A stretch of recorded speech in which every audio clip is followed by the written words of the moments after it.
Marcus stood frozen in the hallway, his heart pounding as his girlfriend's voice drifted from the living room. She was on a video call with her sister, laughing in that carefree way he'd always loved. But the words coming out of her mouth made his blood run cold. "Relax, I'm just using him," Vanessa said, her tone light and dismissive.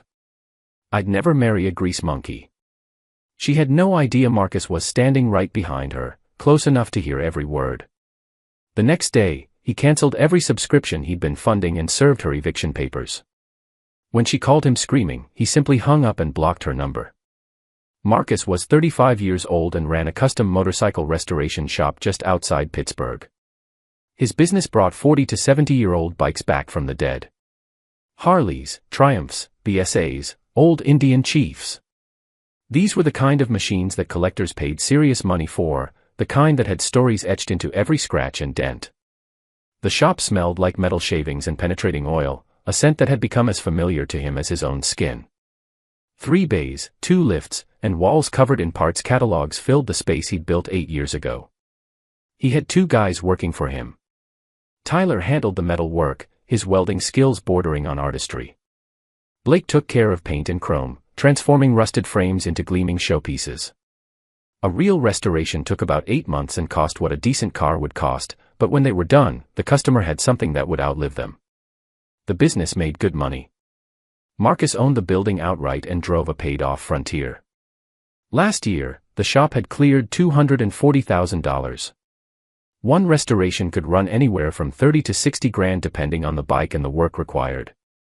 Right now, they had 3 bikes in the bays, a 1971 Shovelhead for a lawyer in Shadyside, a 1958 Panhead that had belonged to some CEO's father, and a Triumph Bonneville that some guy had flown in from Texas to drop off personally. Marcus had been with Vanessa for 4 years. They'd met at a barbecue, and she'd seemed normal at first. She worked in digital marketing and was pretty, smart, and easy to talk to. But her family was a whole different story. Her father, Richard, was all right. He owned an accounting firm and asked smart questions about the bikes Marcus worked on. But Vanessa's mother, Patricia, was a total country club nightmare. And Natalie, Vanessa's older sister, who worked in HR, looked at Marcus like he was something stuck to the bottom of her designer shoes. Every family dinner came with comments about how hard it must be to get clean after work. Last month, Natalie had asked if Marcus had ever considered opening a Jiffy Lube instead because it would be more scalable. 2 weeks before that, she'd told Vanessa she knew a great dermatologist who could help with the grease stains on Marcus's hands. They weren't stains. That's what calluses looked like when you actually worked with your hands. A month before that, Natalie had sent Vanessa a job posting for a garage manager position at Pep Boys, saying it could be Marcus's big break into corporate. Vanessa had shown it to him while laughing, and Marcus hadn't found it funny at all.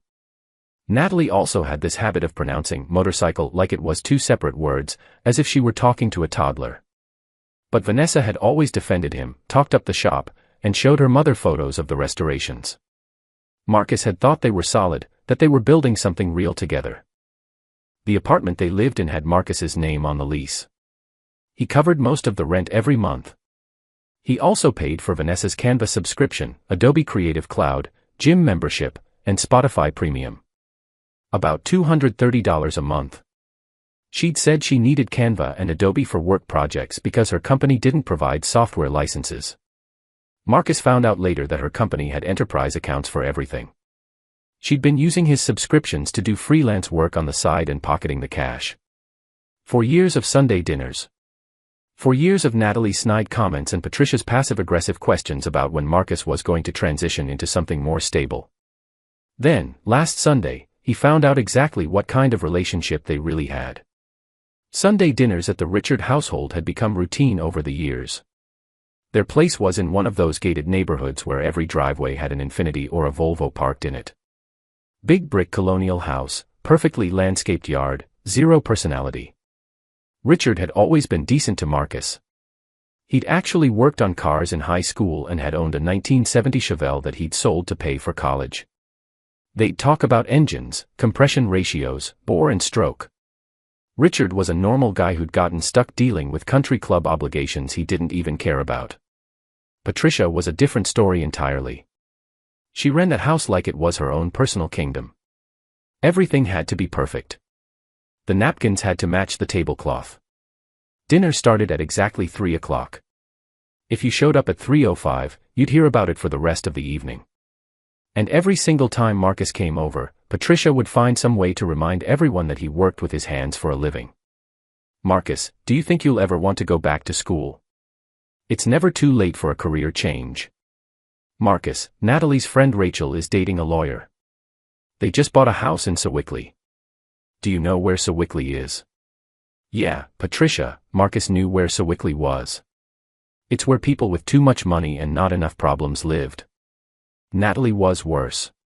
She'd show up to these dinners with her fiancé, Eric, some corporate guy who worked in medical device sales. They'd just bought a condo downtown, which she mentioned approximately 47 times per visit. Every dinner followed the same routine. Natalie would ask about the shop in that tone people used when they were pretending to care but were actually judging. Still working on motorcycles, Marcus? That's so hands-on. Then she'd turn to Vanessa and say something like, "Sis, you're such a saint. I could never date someone who comes home dirty every day." Vanessa always laughed it off and told Natalie to shut up. She defended Marcus, and he thought that meant something. Last Sunday had started normally enough. Marcus got to their place on time. Richard was watching the Steelers game in the den. Patricia was in the kitchen micromanaging a pot roast. Natalie and Eric showed up fashionably late, as usual. Dinner was the usual performance. Patricia asked about everyone's jobs, Natalie talked about the condo renovations, and Eric explained his sales funnel strategy. Marcus mostly talked to Richard about a 1967 Electra Glide he was rebuilding. Richard got genuinely interested and asked about the panhead engine, whether Marcus was keeping it stock or modifying it. Eric jumped in at one point. "So Marcus, what's your exit strategy? You can't wrench forever. What happens when your back gives out?" Marcus told him he owned the building and the business. That was the exit strategy right there. But have you thought about franchise opportunities? Multi-location scaling? Eric asked, as if everyone needed to think like a corporate salesman. The guy sold medical equipment to hospitals and thought everything needed to scale. Patricia interrupted to ask if Marcus had ever considered leveraging his mechanical skills into something more lucrative. Marcus told her he made good money. She smiled that tight, condescending smile and said, "Of course, dear." After dinner, Richard and Marcus ended up in the garage. Richard had kept some old tools from his car restoration days and wanted to know if they'd be useful for motorcycle work. They were sorting through a box of vintage wrenches when Vanessa came out, saying she was running to the store for Patricia, who needed cream for the coffee. Marcus stayed in the garage with Richard. They found a couple of good snap-on wrenches from the 70s and talked about metal quality back then versus now. Real talk between guys who actually knew what they were looking at. About 20 minutes later, Marcus headed back inside to grab his jacket. Vanessa's car was in the driveway, so she was back from the store.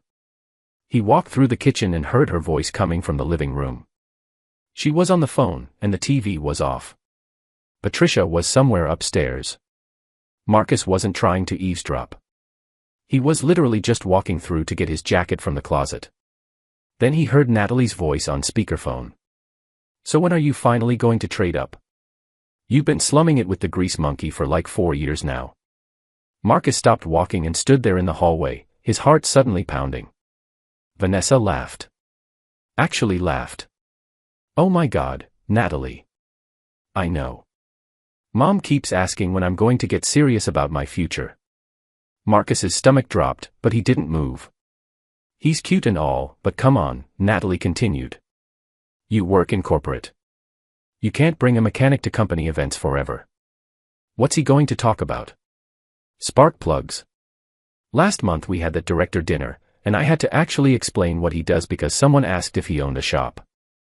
I said boutique restoration, tried to make it sound better than it is." Marcus just froze there in the hallway. Natalie's voice dripped with that smugness she always carried. "Vanessa, you're too good for this. You need someone who matches your ambition, someone who can network. Eric's buddy Sebastian is single. Works in finance. Total catch." "I've met Sebastian," Vanessa said, her tone thoughtful. "He's nice. The way she said it made Marcus realize she'd already thought about it. Plus, he drives a Tesla and has a place in Shadyside with actual hardwood floors, Natalie added. Not that your apartment is bad, but you know. Vanessa giggled. I know. And Sebastian wears cologne that costs more than Marcus's whole wardrobe. Does Marcus even own a suit? Natalie asked, cackling. He has one. Wore it to his dad's funeral 6 years ago. Pretty sure it still fits, but moths might have gotten to it. They both laughed like it was the funniest thing they'd ever heard. See? And Sebastian wears a suit to work every day, not coveralls covered in motor oil, Natalie said.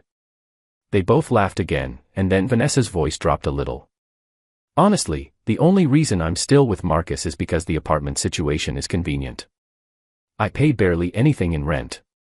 He covers most of the bills, and it's a nice place. But long term. Mom would die if I actually married him. And there it was. 4 years summed up in one sentence. And the worst part, Vanessa continued, he doesn't even see it. He thinks we're this great couple. It's honestly kind of sad. Natalie cackled. You're terrible. I love it. How long are you going to keep this going? Until something better comes along, I guess. Free ride while I figure out my next move. Marcus stood there for maybe 5 more seconds and heard them move on to talking about some restaurant, like they hadn't just torn apart his entire relationship and tossed it in the trash. He didn't feel angry, just cold. Like everything suddenly made sense, and he could see exactly what he needed to do.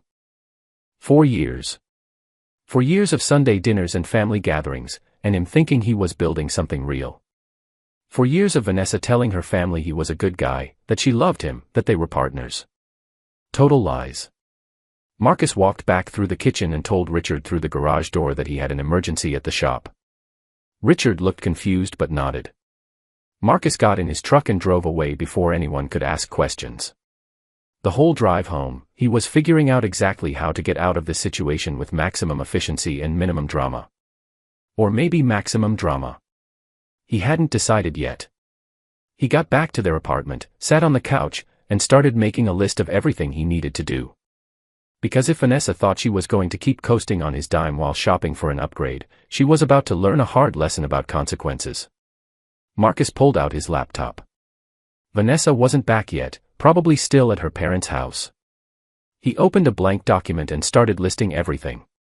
Apartment lease was in his name only, month to month after the first year. He could serve her an eviction notice as an unauthorized occupant. Subscriptions were all on his credit card, Canva Pro, Adobe Creative Cloud, Planet Fitness, Spotify Premium, and her car insurance. About $230 a month total. He pulled up his credit card statement and added it all up. $271 a month he was dropping on her. Times 48 months came to $13,000 in subscriptions alone. Utilities were all in his name too, electric, gas, internet.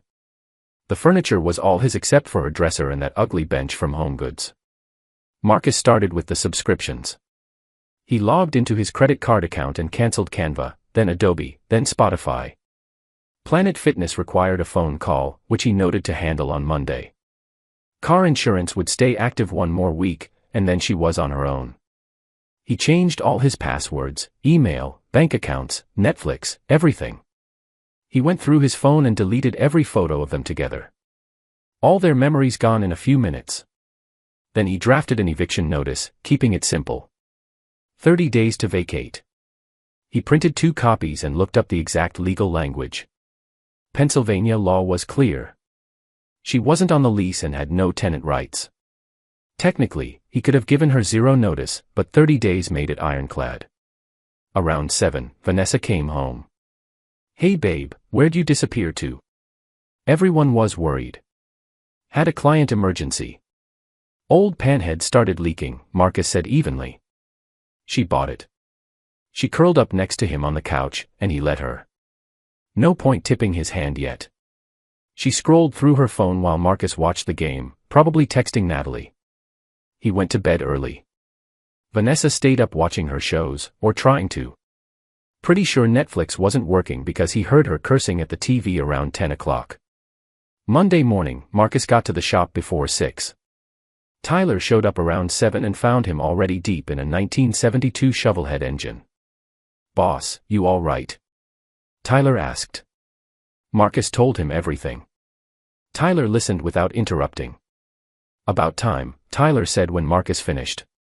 "Never liked her anyway. Why didn't you say something? Would you have listened?" "Probably not." Blake showed up around 8, and Tyler filled him in. Blake's response was simpler. "Dude, she's been using you. Burn it down." Around 10, Marcus called Planet Fitness and cancelled. The automated system tried to guilt him into staying. "Are you sure you want to cancel? Your partner will lose access." Yeah, that was the point. Then he called car insurance and removed Vanessa from his policy, effective the following Monday. The agent asked if she had her own coverage lined up. Marcus told him that was her problem. At lunch, Marcus drove to the apartment and left the eviction notice on the kitchen counter. He put the other copy in a folder and looked around the place one more time. 2 years of thinking this was home. Now it just felt like a place he needed to get out of. Vanessa's stuff was everywhere: makeup on the bathroom counter, shoes by the door, that stupid motivational quote poster she'd hung in the bedroom about living your best life. The irony wasn't lost on him. Marcus grabbed that poster off the wall and tossed it in the trash. He grabbed a box from the closet and started packing his personal stuff, photos, some books, a few things from the nightstand. It didn't take much. Most of the important stuff was already at the shop or in his truck. Marcus texted his buddy Garrett. "Need a favor. You still got that rental in Lawrenceville?" "Yeah."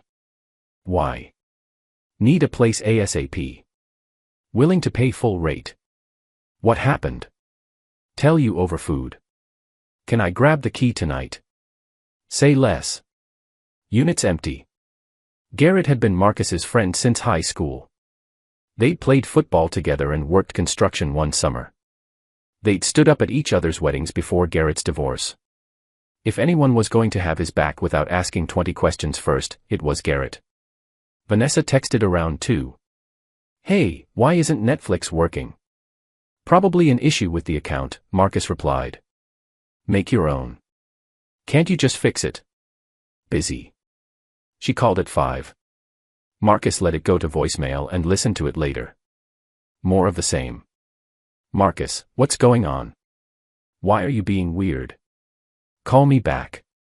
He drove home around 6:30. Vanessa was on the couch holding the eviction notice, her face red. She'd been crying or was about to start yelling, maybe both. The TV was off, and her phone was face down on the coffee table. She'd probably called everyone she knew before Marcus got there. "What the hell is this?" she demanded. Marcus set his keys on the counter and didn't raise his voice. "Exactly what it says. 30 days. We've lived here for 2 years. I've lived here. You've been crashing rent-free." She stood up, the notice crumpled in her fist. "How did you?" "I was right there Sunday. Heard the whole thing. You and Natalie." Vanessa's face went white. Her mouth opened, but nothing came out. 30 days, Marcus said calmly. "Find a new place." "Marcus, please." That conversation wasn't real. Sounded pretty real when you were laughing about it. The crying started then, but Marcus had spent 4 years folding, 4 years of making himself smaller so she'd feel bigger. 4 years of ignoring the comments, the looks, the subtle jabs from her family because he'd thought she had his back. She didn't. She never did. 30 days, Vanessa. I'd start looking. Marcus grabbed his gym bag from the bedroom and walked past her standing in the living room, holding that eviction notice like it was written in a language she didn't understand. He left, got Garrett's rental key, and started planning his exit like it was a military operation. Vanessa launched her counteroffensive Tuesday morning. The crying phone calls started early. Marcus was at the shop torquing head bolts on a 1969 Panhead when she called the first time. He let it go to voicemail.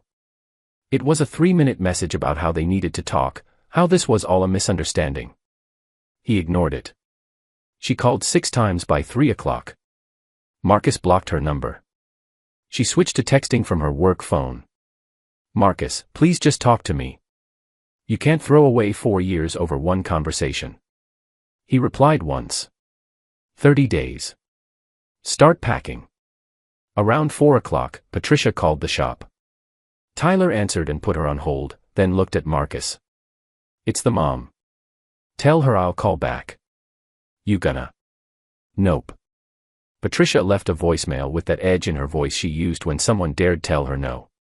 Marcus, Vanessa called very upset. Kicking her out is completely uncalled for. Call me immediately. Marcus didn't. Wednesday morning, Vanessa showed up at the shop dressed for work, that serious face on. Marcus saw her pull into the lot through the office window. She sat in her car for a solid minute before getting out, probably rehearsing what she was going to say. Tyler and Blake both stopped what they were doing when she walked in. The shop went quiet except for the radio playing some old Stones song. Marcus, can we please talk? 5 minutes, Vanessa said. Nothing to talk about. 27 days left. That conversation with Natalie was just stupid sister talk. You agreed with every word. Called me embarrassing. Said you're only around because it's convenient. Her face flushed. She glanced at Tyler and Blake, realizing they were listening. Both of them were just staring. Can we do this somewhere private? She asked. Why? Worried about what people will think. She didn't have a response. Just stood there. 27 days, Vanessa. Check Zillow. She left crying. Blake went back to polishing a fuel tank. Boss, you're ice cold, Blake said. Just done. Thursday, the whole family showed up. Patricia and Natalie power walked into the shop like they owned the place.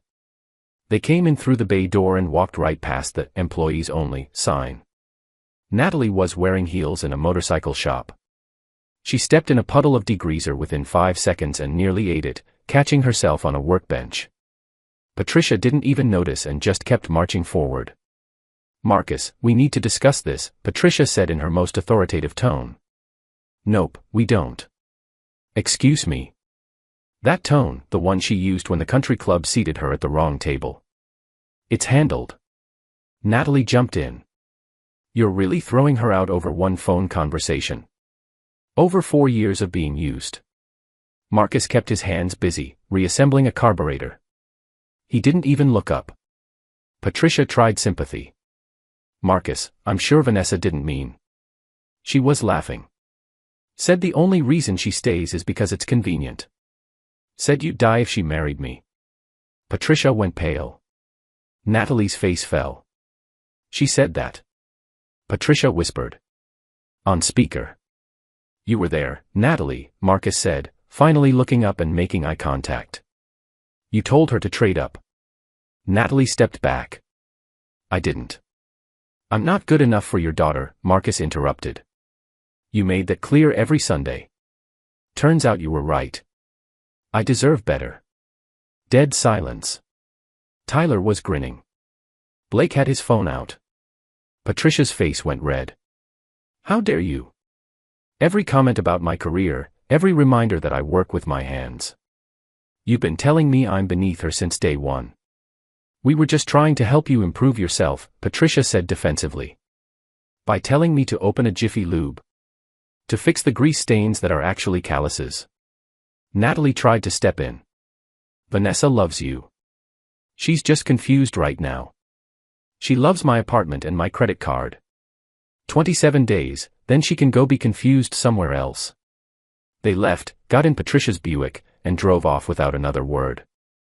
Blake came over, still holding his phone. Got that whole thing on video. Send it to me. Friday, Vanessa tried a different approach. She showed up at the apartment while Marcus was packing. She saw the boxes and lost it. You're seriously moving. This is insane. Lease is month to month. I'm out. You've got 3 weeks. Where am I supposed to go? That's your problem. Maybe Sebastian has a spare room. You're being cruel. I'm being done.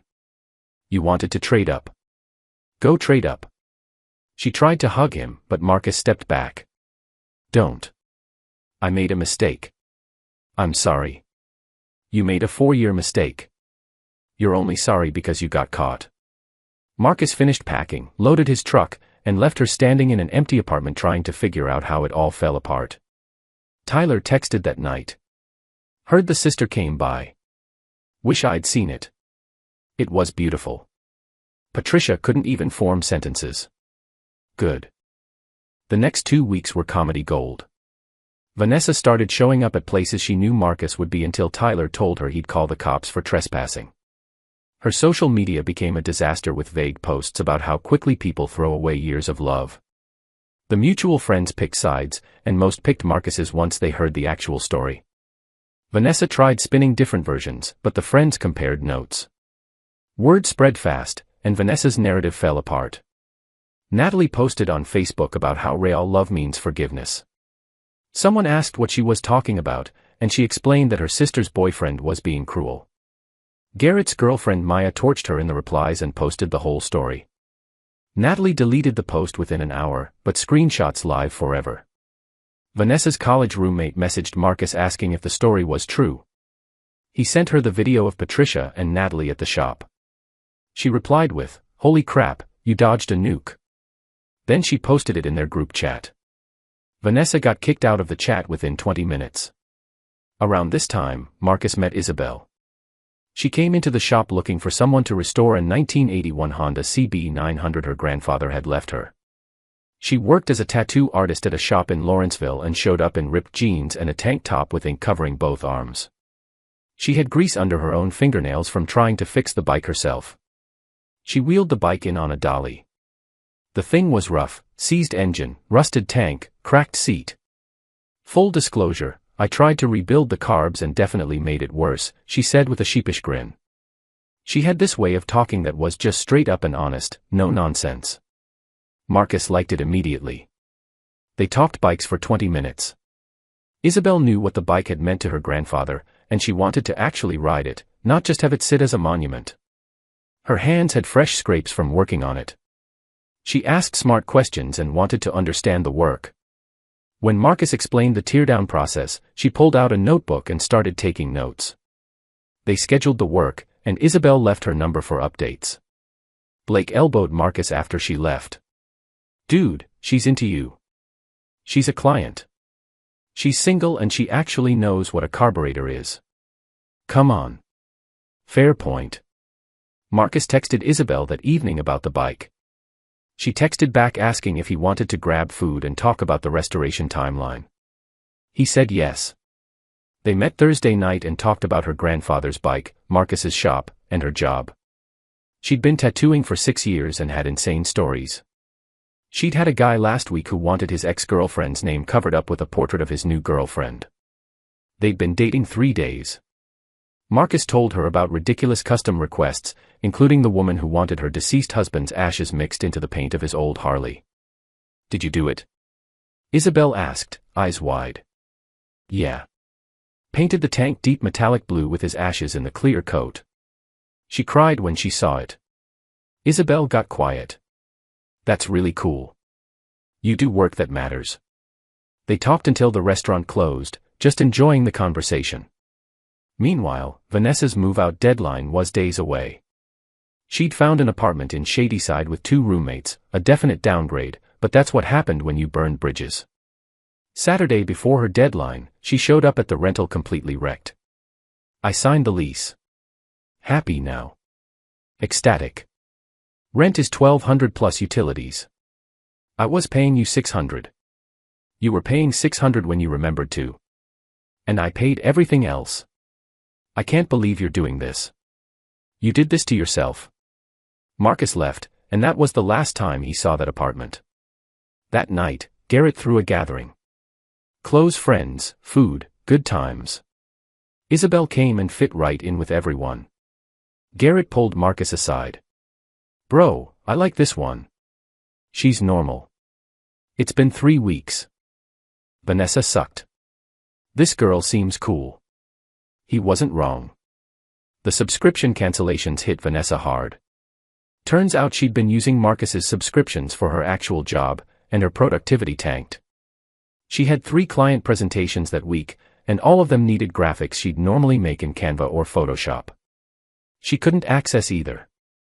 She asked her company for emergency software access, and they told her to use the enterprise accounts she'd always had. She had to admit she'd been using personal subscriptions instead, and her boss wanted to know why she was expensing software the company already provided. Awkward questions followed, and her supervisor put her on a performance improvement plan the following week for missed deadlines, quality issues, and unauthorized software usage. Vanessa posted a cryptic Instagram story about toxic work environments. Someone from her company saw it and reported it to HR. The gym cancellation killed her prepaid trainer sessions, but the best part was the car insurance lapse. She got pulled over 2 days later for a broken tail light. The state trooper ran her information, and insurance showed canceled. Registration was expired too. It had been for 3 months. She'd ignored the renewal notices because Marcus usually handled that stuff. The impound fee was $350, and daily storage was $45. She didn't have the cash, so the car sat in the lot for 6 days. She had to borrow money from Patricia to get it out, and Patricia made her sign an actual promissory note with interest. Garrett sent Marcus a screenshot of Vanessa's Facebook post. Worst week ever. Car towed. Unexpected expenses. Moving. Someone asked about the car, and Vanessa blamed her ex. Maya commented, "That's not spite, that's consequences." The post was deleted shortly after. The roommate situation was a disaster. One worked nights, and one filmed TikToks constantly. Vanessa was already trying to date some office guy, but it wasn't going well. Shadyside rent was $1,200, her third of $3,600 total. Meanwhile, Garrett's rental was perfect for Marcus. $800 a month, and he could work on bikes in the lot. Isabel came by more often, sometimes for her CB900, sometimes just to hang out. They'd grab coffee, and she'd tell him stories from the tattoo shop. One night they grabbed pizza, and she showed him photos of her grandfather racing flat track. He died when I was 16. The CB900 was in his garage. Dad was going to sell it, but I asked to have it. Marcus showed her the tear-down photos. Your grandfather would be proud. Thanks for taking this seriously, Marcus. I know you just got out of something. I'm not rushing, but I really like hanging out. Same page. That night, Vanessa called from a blocked number. Marcus, please. 30 seconds. No. I made a huge mistake. I've been seeing a life coach, and I want to try again. Not happening. People change. You're just broke. I'll pay you back. I've moved on. Find someone else. Marcus hung up and blocked the number. Tyler texted him. Vanessa just called asking me to convince you. What did you say? Told her to lose my number. Said you were seeing someone. Why? Because that tattoo artist is perfect. Maybe he was right. 3 months later, life had never been better. The shop was crushing it. They'd finished Isabel's grandfather's CB900, and when she saw it, she cried. Original paint scheme, chrome perfect, engine running like a sewing machine. She'd taken it to a vintage bike meet and won best restoration in her class. She came back grinning with a trophy and told Marcus her grandfather would have loved it. They'd started officially dating about a month after her bike was done. No games, no wondering if she was embarrassed. Isabel told everyone proudly that her boyfriend restored motorcycles. She posted shop photos on Instagram and brought her artist buddies by to see projects. One of them ended up commissioning a 1973 Ironhead restoration. Richard reached out and apologized for Patricia's behavior, then asked if Marcus wanted to grab lunch. They'd been meeting up every few weeks to talk bikes and life. Turns out Richard had been miserable in that country club world for years. He was thinking about buying a bike himself, maybe a touring Harley for weekend rides. Patricia is not thrilled about it, he said over lunch one day. I'm shocked. She'll get over it. I'm 62. If I want a motorcycle, I'm buying one. Marcus helped him find a clean 2015 Street Bob. Richard picked it up last week, grinning like a teenager. He said it was the first thing he'd bought for himself in 20 years that Patricia didn't approve first. Natalie had split from Eric. Marcus heard he'd been cheating with someone from his office. The condo they'd bought was being sold. Karma was real. Vanessa was spiraling. The LinkedIn posts about new beginnings had devolved into desperation. She'd bounced between 3 jobs in 2 months. The roommate situation fell apart, and she moved again to a studio that cost more because it was trendy. Mutual friends kept Marcus updated. He didn't ask, but people were always up for the drama. Then came the night that cemented Marcus's legend status. It was Garrett's birthday, and he'd rented out the back room at a place called McGinty's, a spot with cheap wings and good atmosphere. Isabel came with Marcus. Tyler and Blake showed up, along with about 20 other people. All good vibes. They'd been there maybe 2 hours. Marcus was at a table with Garrett and Tyler arguing about the Steelers. Isabel was at a table with Garrett's friends. Then the door opened, and Vanessa walked in, completely wasted. Fully stumbling, slurring, hair messy, makeup smudged, wearing a dress way too formal for McGinty's on a Thursday. She was carrying a small box. The room went quiet. Garrett looked at Marcus. Bro. Yeah. Vanessa spotted Marcus and started weaving over. She bumped into a table, apologized to it, and kept coming. Tyler leaned forward. This is about to be incredible. She got to the table and tried to look serious but failed. Marcus, I need to talk to you. You're wasted. Go home. No, I need to do this. The whole back room was watching. Isabel stood up, confused. Vanessa opened the small box. It looked expensive, probably more debt. Marcus, I made a mistake. The biggest mistake. And I've spent 3 months realizing how much I threw away. You're the best thing that ever happened to me, and I was too stupid to see it. I want to marry you. Vanessa, I have a girlfriend. Marcus pointed to Isabel, who waved awkwardly. Vanessa looked at Isabel, back at Marcus, back at Isabel. Her drunk brain was short-circuiting. Who is she? But we were together for 4 years. Yeah, and we've been done for 3 months. Move on. Maya stood up. Vanessa, he's literally on a date. Read the room. Blake yelled from the back. She called you a charity case at Sunday dinner. Vanessa's face went white. She turned to face the crowd and realized she'd just proposed to her ex in front of 20 people, including his new girlfriend. Her face went from pale to red in seconds. You moved on that fast. I moved on when I heard what you said. This is just me being happy. The ring box was still open. She looked down at it, then at Marcus, then at Isabel. She started ugly crying, mascara running down her cheeks in black streaks.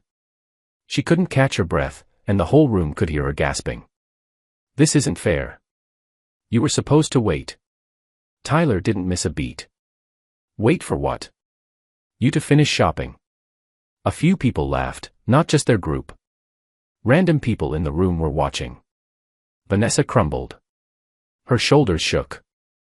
The ring box slipped from her hand and hit the floor. The ring popped out and rolled under a chair. Nobody picked it up. All of you think this is funny. I'm pouring my heart out. Blake yelled from the back. You said he'd be embarrassing at your company events. Maya added, you told your sister you were only with him because it was convenient. Vanessa looked around the room. Every single person was staring, not with sympathy but like they were watching a train wreck in slow motion. Someone had their phone out, definitely recording. She bent down and grabbed the ring from under the stool with shaking hands. She started to stand up, and that's when Garrett did it. He pulled out his phone, opened Venmo, and typed something. He hit send loud enough for people to hear the notification sound. Marcus's phone buzzed. Everyone close enough to see Garrett's screen started cracking up. Vanessa froze. What? What did you just do? Garrett held up his phone so the whole room could see. Just sent Marcus a Venmo request. For 4 years of rent and subscriptions you should have paid $28,800. Time to settle up. People were howling. Someone spit out their drink. The server was laughing. Vanessa's face went from red to purple. That's not, I didn't, you can't just. Oh, I can, Garrett said, waving his phone. It's public too. Tyler pulled out his phone. Someone tag her work account. Someone else yelled, "Add the car insurance she never paid back." Garrett typed again. "Good call. Adding another $3,500. The notification sound went off again. Vanessa looked like she was having an out-of-body experience. Someone screenshotted the request, and that screenshot hit Instagram before she made it to the door. Vanessa looked like she was going to be sick. The ring box was shaking in her hands. Maya leaned over to Isabel loud enough for people to hear. "I like your boyfriend's friends." Some guy in the room yelled out, "Decline that request, brother. You don't owe her nothing." Vanessa snapped the ring box closed, turned, and literally ran for the door. She slammed into a chair on the way out, dropped the ring box, didn't stop to pick it up this time, and just kept running. Garrett walked over and picked up the ring box from the floor. He opened it and squinted at the ring under the lights. "Hold up." He turned to the server. "You got one of those jewelry loops back there?" The server, still grinning, pulled one out. "Left behind by some pawn shop guy last year." Garrett examined the ring, then he started laughing so hard he could barely breathe. "What?" Tyler asked. Garrett held up the ring for everyone to see. Cubic zirconia. She was going to propose with a fake ring. The room lost it. "Next round of wings on the house for that level of petty," the server announced. The whole place erupted in cheers. Marcus just sat there shaking his head. "She really came in here with a $40 fake ring and the audacity of a millionaire," Blake added. Tyler raised his drink. "To cheap women with expensive audacity." The room roared approval. Someone in the back started a slow clap, and then the whole room joined in. A standing ovation for the greatest public rejection McGinty's had ever seen. The server brought over 3 free appetizers to Marcus, Garrett, and Tyler. "For the show, gentlemen." Isabel came over and sat down next to Marcus. "So that was your ex?" She seemed stable. "She's a mess. Not my mess anymore." The rest of the night was perfect. Everyone wanted to hear the full story, so Marcus told it once for the group. People were dying laughing. Someone called it the most justified revenge campaign in history. The weeks that followed were smooth sailing. The shop was busy, and the work meant something. Marcus had friends who had his back. He and Richard grabbed lunch every couple of weeks and were planning a weekend ride through the mountains next month. Vanessa was back at her parents' house, probably getting lectured by Patricia while Natalie judged from the next room. And Marcus was here, happy, free, living proof that sometimes the best revenge is walking away and building something better while the person who used you implodes. Isabel fit into his life seamlessly. She understood what it meant to create something with your hands, to take something broken and make it beautiful again. They'd spend evenings in the shop, her working on sketches for tattoo designs while he rebuilt carburetors. She'd bring coffee and ask questions about the bikes. She genuinely cared. One Saturday afternoon, Richard showed up at the shop on his street bob, grinning from ear to ear. He'd ridden over by himself, and Marcus could see the pure joy on his face. "Patricia thinks I'm at a conference," Richard said, laughing. "Best decision I've made in years." They spent the afternoon talking about routes and motorcycle clubs. Richard was coming alive in a way Marcus had never seen before. As for Vanessa, the last Marcus heard, she'd quit social media entirely after the McGinty's incident went viral. Someone had posted the video, and it had been shared thousands of times. Her fake proposal had become a cautionary tale about what happens when you use people. Marcus didn't feel vindicated or triumphant. He just felt free. Free from the weight of being with someone who saw him as a stepping stone. Free from family dinners where he was treated like he wasn't good enough. Free to be with someone who saw his worth. One evening, as he locked up the shop, Isabel pulled up on her restored CB900. She'd been riding it everywhere, her grandfather's legacy brought back to life. She pulled off her helmet, and her smile said everything. "Want to grab dinner?" she asked. "Always." They rode off together into the Pittsburgh sunset, two people who understood that real value isn't measured in job titles or zip codes. It's measured in honesty, respect, and the courage to walk away from anyone who doesn't see your worth. And somewhere across town, Vanessa was probably still trying to figure out where it all went wrong, never realizing that the moment she called him a grease monkey, she'd lost the best thing she'd ever had.